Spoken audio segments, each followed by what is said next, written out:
Tamam, hər vaxtınız xeyir olsun. Həzm bölməsindən testlərin izahatını davamlı edirəm. Deməli, 81-ci testdə qalmışdıq. Orada dərslikdə bizə verilib ki, 1 kvadrat santimetrdə, yəni 1 kvadrat santimetrdə 2500 dənə xov var. Elə isə millimetrə axtarası olsaq, çevrilməkdə 100 kvadrat millimetrdə, yenə də 2500 deməkdir. Onda deməli, 1 kvadrat millimetrdə 25 dənə deməli xov olacaq. 5 kvadrat millimetrdə isə x-i tapacağam 125. Onda burada 4x-im mənim 500 edəcək. Və artıq mən x-i tapmışam. Ondan mən cavabımı müəyyən edə bilirəm. Amma hər halda bu testi də davam etdirməliyik. Əgər 1 kvadrat santimetrdə 2500-dürsə, onda 500 dənə 5 dəfə kiçik kvadrat santimetr, o da 0,2. Yəni 1-i 5-ə bölürük. Sonra 82-ci test. 1x-da 8 dənə azı var. Deməli, bunun böyük yazıları çıxmayıb. 16 olanda elə 16 yaşa qədər olan şəxs götürə bilərik Z-də. 16, yəni ağıl dişləri çıxmayıb. Y-də isə böyük yazı dişləri, ümumiyyətlə azı dişlərin sayı 20 olduğuna görə deməli bütün azı dişləri çıxıb. Çünki kiçik yazı, üçü də böyük yazı, hər tərəfdə 5, 5, 5, yəni 20 dənə azı var. Bir daha bunun cavablara baxaq. Deməli, yazaq bir də x-da 8 dənə, y-də 20 dənə, z-də isə 16 dənə və bununla da hərəkət edək. Deməli, y ümumi dişlərin sayı göbək dişlərin sayından 8 dəfə çoxdur. Göbək dişləri 4 dənə, ümumi dişlər y-də əgər 20 böyük yazıdsa 32 dənə də dişi var. Yəni, daha doğrusu 32-ni 4-ə böləcəyik 8. Yəni, bu doğrudur. Biz səhv bənd axtarırıq. Z-in ağıl dişləri yenicə çıxıb. Z-in 16 yaş dənə böyük yazı dişi varsa, deməli, hələ 16 yaşa qədər olanda, yəni ağıl dişləri çıxmayıb. Ağıl dişləri çıxanda dişlərin sayı 20 olacaq. Yəni, mən səhv cavabı tapdım artıq. Amma davam edirəm. X-in bütün kiçik yazı dişləri çıxıb. Bəli, 8 dənə kiçik yazı çıxıb. Doğrudur. X-in kəskin dişlərinin sayı azı dişlərinin sayına bərabərdir. Bəli, 8 və 8 kiçik yazı doğrudur. Y yaşca Z-dən böyükdür. Y 20 deməli böyük yazı varsa artıq 16 plus, bu isə 16 minusdur, belə deyək. Bəli, bu da doğrudur. 83-cü testə baxaq. Deməli, mədə vəzləri təsir edir. Burada 2 dənə maddə üzərində dayana bilərəm və mədə-altı vəzdə. Mən burada süd yağları üzərində də dayana bilərəm, zülalda. Burada cavabları seçirik. 2 dənə A variantı, bir də B variantında X-i zülal götürüb. İşte Y-ə. Y-ə həm ağız suyu təsir edir, həm mədə-altı. Bu isə karbohidratdır. Artıq mən cavabımı tapdım, demək olar ki. Sadəcə olaraq Z-i də tamamlayaq.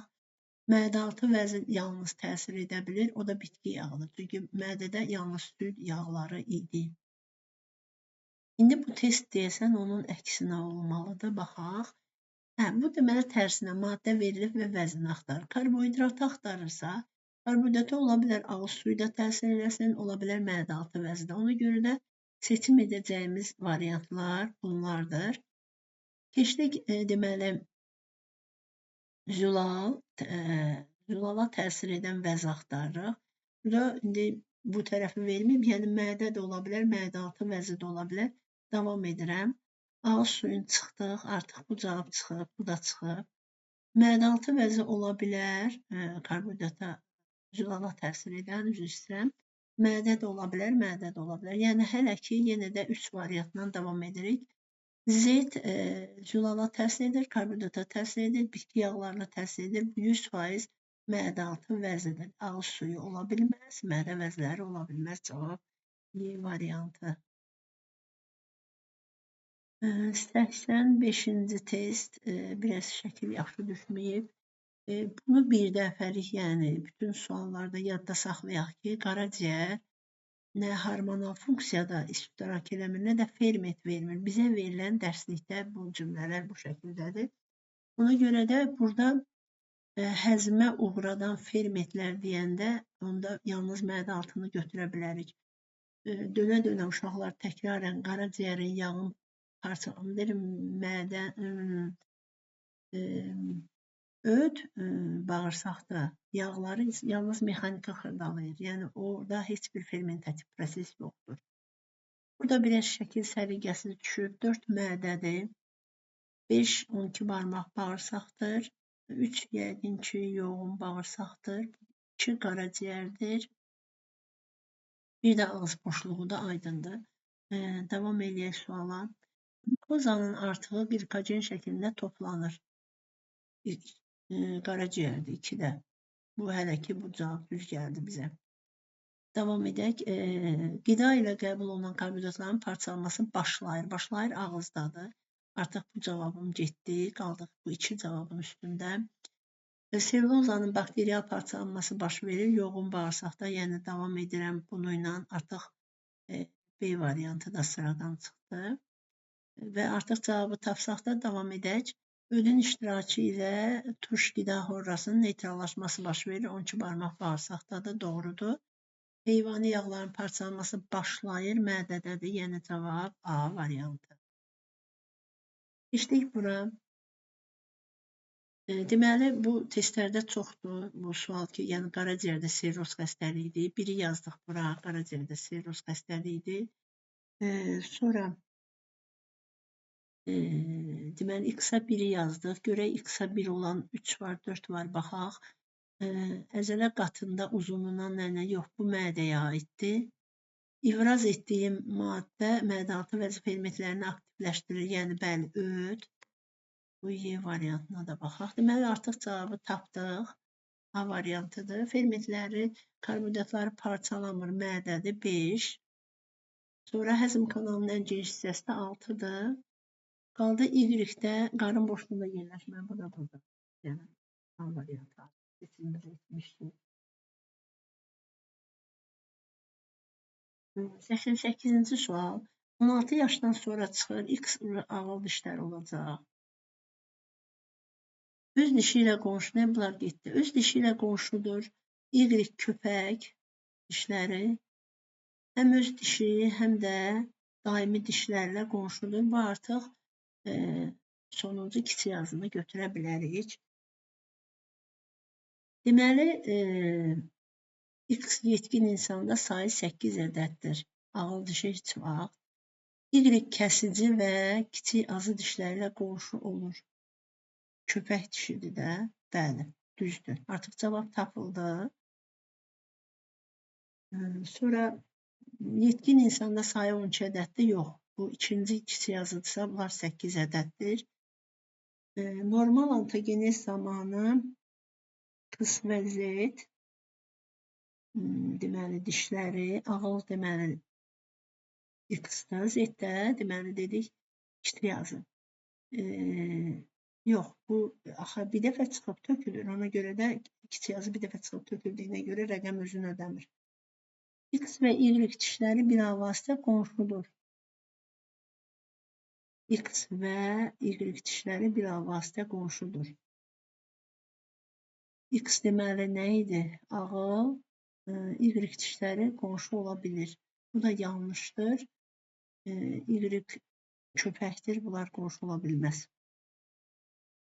Gəldik bura, mədə şəkili verilib, 2 bədən boşluğundadır. Neçənci idi deməli? 89-cu test. 2 bədən boşluğunda yerləşir. Bu 100% qida borusudur. Seçimlərimizi edib davam edirik. Onun sürətini artırır, yəni həzm prosesini artırır. 100% parasimpatik sinirdir. Artıq 2 variantla irəliləyirik. Sonra deməli baxaq. Bunun fermentlərinin təsirindən hansı üzv maddə parçalanmır? Bu da polisaxaridlərdir. Yəni C variantı ilə hərəkət edək. Keçdik 90-cı sual. Ağız suyunda çox sadədir, yalnız Y parçalanıb. Y oldu karbohidrat. Mədədə Z parçalanıb.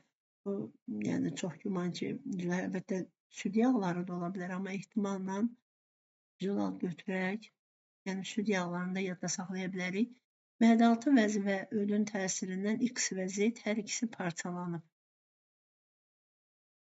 X bilmirik nədir, amma Z zülalı idi. Mədə-altı vəzdə onsuz da hamısı parçalanırdı. Yəni X-də çox güman ki, yağ olacaq artıq burada. Baxaq hansı variant olacaq. Deməli, X-imiz yağdır. X yağ bu variant. Y-imiz karbohidratdır. Yəni artıq C variantını müəyyən elədik. 91.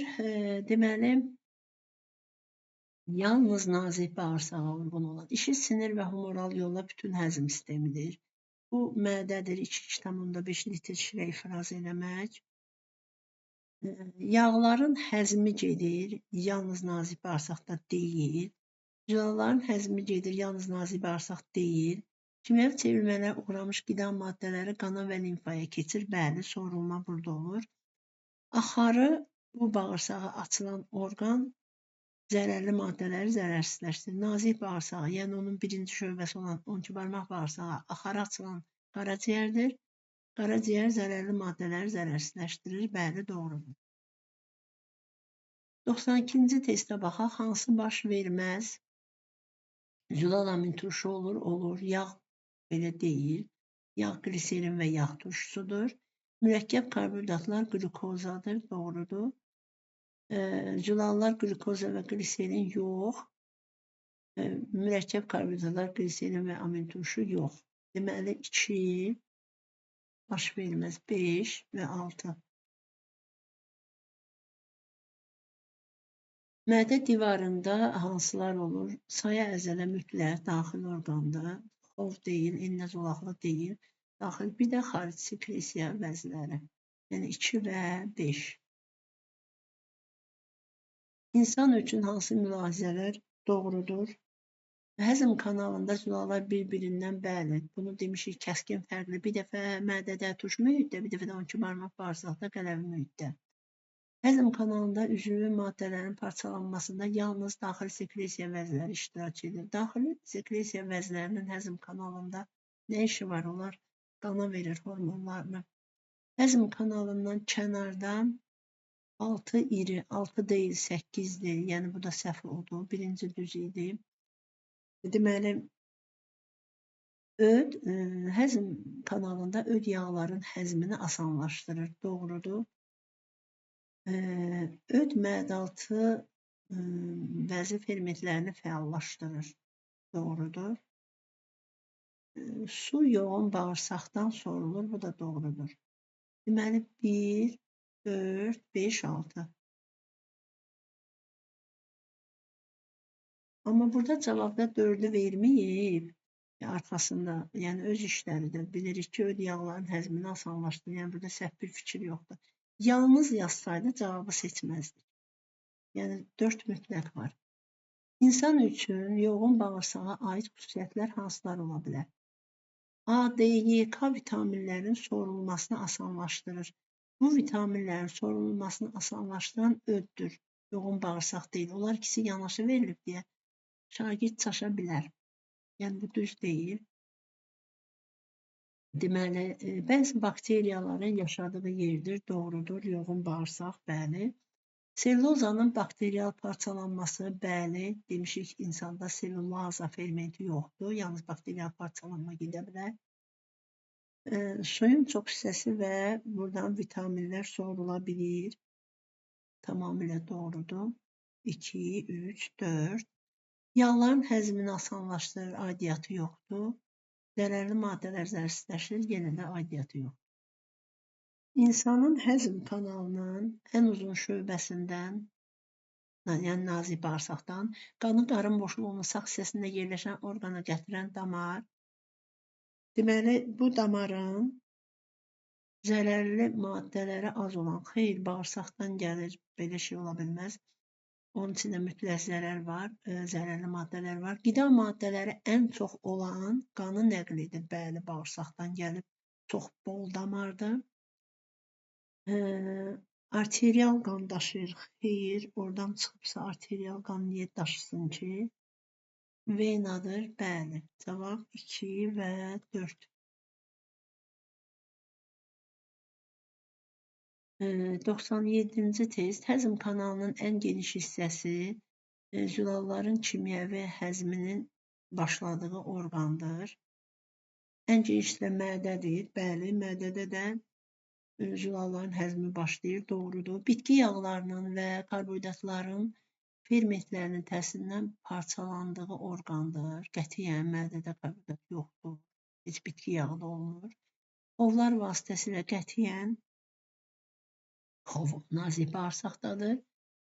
Qidanın fiziki və kimyəvi çevrilmələrə məruz qaldığı orqandır. Bəli, mədədə mədə əzələlərinin hesabına fiziki və fermentlərin hesabına kimyəvi təsir gedir. Cavab 1 və 4. 98-ci test. İnsanda fərdi inkişaf zamanı, yəni ontogenez zamanı, yəni bütün həyatı boyu, yəni bu söz fikir olaraq cümlənin birinci və ikinci tərəfinə aiddir. Yəni uşaqlar çaşır. Kiçik yazı dişlərinin sayı, kiçik yazı dişləri bir dəfə çıxır, bir dəfə də çıxır. Olur 16. Böyük yazı dişləri isə 12 dənə. Sayından çox olur. Bəli, doğrudur. Sonra kəsici dişlərin sayı, kiçik yazı dişlərin sayının kəsici dişlərin sayı kiçik yazı dişlərin sayına bərabər olur. Deməli, hər iki tərəfə aiddir. Əslində, burada da 8, burada da 8-dir. İkisi də çıxıb döküldüyünə görə təkrar. Yəni, 16 bərabər olur. Bu cavab da düzdür. Köpək dişlərin sayı, həyatı boyu köpək dişləri olur 8 dənə. Kəsli dişlərin sayına bərabər olur. Həyatı boyu kəsli dişlərin sayı 16 olur. Xeyr, bu fikir yanlışdır. Kəsli dişlərin sayı, yəni həyatı boyu olanda 16 dənə, azı dişlərinin sayından çox olur. Qətiyyən, burada həm, yəni, yox, elə kiçik yazı deyil. Yəni, elə bu da 16 dənə, artıq burada təsdiqləmişdik ki, bərabərdir. Orada bərabər düzdürsə, deməli, başlayın, bərabər olmağı düzdürsə, sayından çox olmağı səhv olacaq. Yəni, cavab 1 və 2. 1 və 2 cavab. Sonra 98. İnsanda fərdi inkişaf zamanı, yəni ontogenez zamanı, yenə də təkrar baxırıq. Köpək dişləri, yəni 8 dənə, yetkin insanın kəsli dişlərinin sayına bərabərdir. Yetkin insanda kəsli dişlərin sayı, üzr istəyirəm, köpək dişləri 4 dənə, yetkin insanda kəsli dişlərin sayı 8 dənə. Həyatı boyu 2 dəfə çıxır da, çaşdıram özümü. Həyatı boyu çıxan deyirsə 2 dəfə. 8. Yəni bu doğrudur. Burada uşaq deyir, müəllimə, bəs burada 16 niyə saymırsın? Deyirəm, burada konkret bizə verib axı yetkin insan. Ona görə də mən niyə onu? Yəni bir doğrudur. Sonra həyatı boyu böyük yazı dişləri, bu onsuz da bir dəfə çıxır. Sayı kəsli dişlərin sayından çox olur. Həyatı boyu çıxan böyük yazı dişləri 12 dənə. Həyatı boyu çıxan kəsici dişlər isə 16 dənə. 12 bu, 16 da bu. Çox ola bilmir. Sonra kiçik azı dişlərinin sayı, yəni həyatı boyu çıxan kiçik azı dişlərinin sayı 16. Bütün həyatı boyu çıxan kəsici dişlərin sayına bərabərdir. İndi yuxarıda demişdik 16. Bu da doğrudur. Deməli 1 və 3 doğrudur. Sonra həyatı boyu köpək dişləri 8 dənə, yetkin insanın böyük yazı dişləri, bu da 12 dənə bərabər deyil. Beləliklə düz cavab 3, bir də 1 oldu. Davam edək. Bu insanda, yəni ağız aparatı verilib, buradan sarı 1, 2, 3, 4, 5, yəni bu yalnız süd dişləridir. Daimi dişlər çıxmamışdır, doğrudur. Sonra bu insanda iki diş növü ilə qonşu olan dişlər çıxıb. İki diş növü ilə qonşu olan köpək dişlərdir. Bu tərəfdən kəsici ilə, bu tərəfdən də kiçik yazı ilə, o da doğrudur. Bu insanda ağıl dişləri çıxmışdır, xeyr. Bu insanda olan bütün dişlər ontogenezdə 2 dəfə çıxan dişlərdir. Bəli, süd dişləridir, doğrudur. Hələ ki cavablarımız 1, 2, 4.